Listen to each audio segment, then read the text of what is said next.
Ayun po. Tsaka dito pala sa Malta, ang maganda dito, yung pinag-inuman mo ng tubig, pag bumili ka sa tindahan, may balik.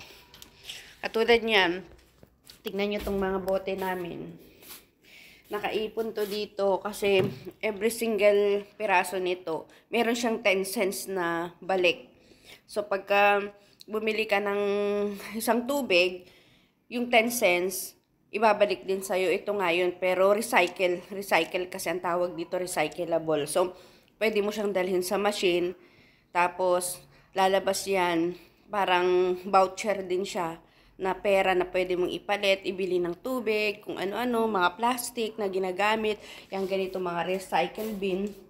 Ito po, dito pinagbubukod sa mga basura dito, may araw, meron tayong tinatawag na may recycle day.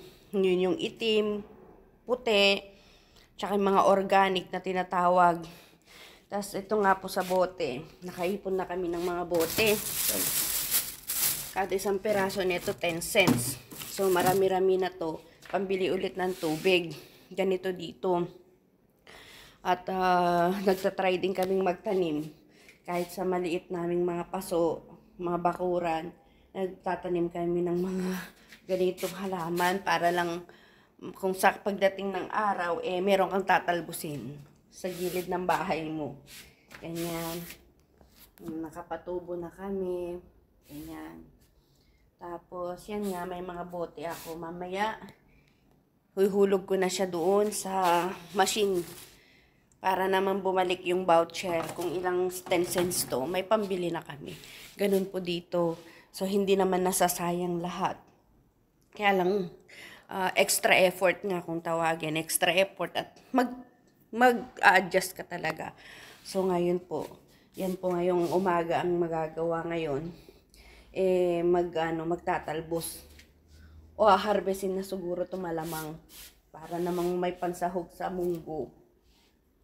Yan. Ganito po dito ang aming pag-a-adjust.